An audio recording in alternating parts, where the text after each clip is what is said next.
White colour rose வந்து பூத்துருக்கு. இது white colour, ஆனால் இதில் வந்து லைட்டாக ரோஸ் கலரில் வருது. இது என்னன்னு தெரில, ஒயிட்டா ரோஸா என்னன்னு தெரில. ஐ திங்க் ஒயிட்டாக தான் வரும்.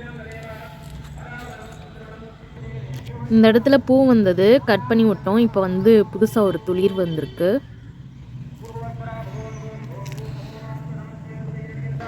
தண்டங்கீரை நிறைய இருக்குது, நம்ம கட் பண்ணிக்கலாம். நிறையாவே இருக்குது. கத்திரிக்காய் பூ பாருங்கள், இது வந்து நேற்று வச்ச பூ. கத்திரிக்காய் சூப்பராகவே வருது. இங்கே ஒரு கத்திரிக்காய் பூ இருக்குது. இந்த பூ தான் இப்போ நல்லா காய் வைக்கும் கத்திரிக்காய்.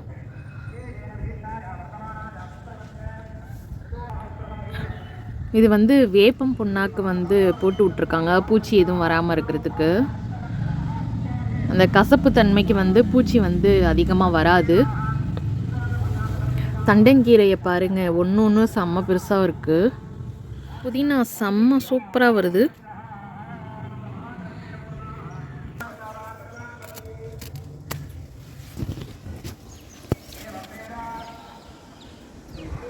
எவ்வளோ பெருசு.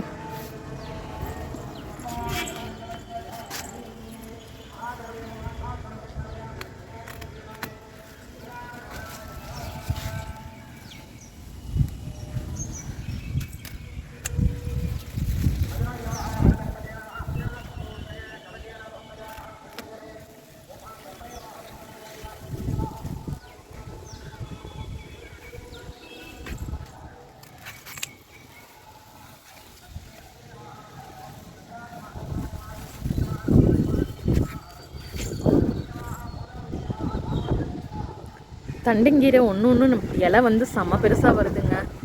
சூப்பராக இருக்குது பார்க்கவே.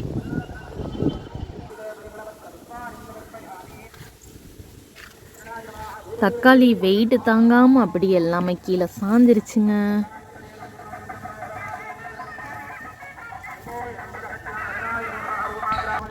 இங்கே பாருங்க, ஒரு தக்காளி பழுக்க போகுது. இங்கே பாருங்கள், ஒரு சிங்கிள் டப்பாவில் தான் நட்டு வச்சுருக்கோம். முள்ளங்கி செம்ம சூப்பராக வந்துக்கிட்டு இருக்கு. அதேமாரி இதுக்குள்ளே ஒரு முள்ளங்கி இருக்குது, செம்ம சூப்பராக வருதுங்க முள்ளங்கி. சின்ன சின்ன டப்பாவில் ஒரு ஒரு முள்ளங்கி நட்டு வச்சுருக்கோம். இதில் பார்த்திங்கன்னா களை செடின்னு பேரில் கடுகு முளைச்சிக்கிட்டு இருக்கு. கடுகு பூவே வச்சிருச்சு பாருங்கள்.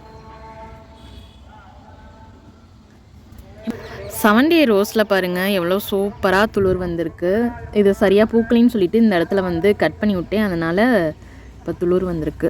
இதுலேயுமே கட் பண்ணி விட்ருக்கேன் பாருங்கள், சூப்பராக வந்திருக்கு. இது வந்து பன்னீர் ரோஸ். எனக்கு முள்ளங்கி தான் ரொம்ப பிடிச்சிருக்கு, அழகாக வந்துக்கிட்டு இருக்கு முள்ளங்கி.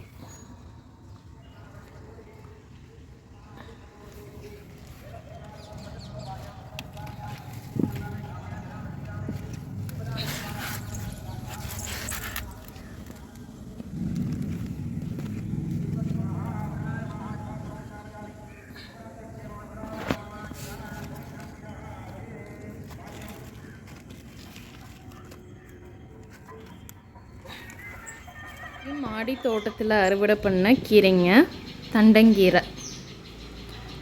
இலைகள்லாம் பாருங்கள் எவ்வளோ பெருசாக இருக்குது, என் கையளவு இருக்குது.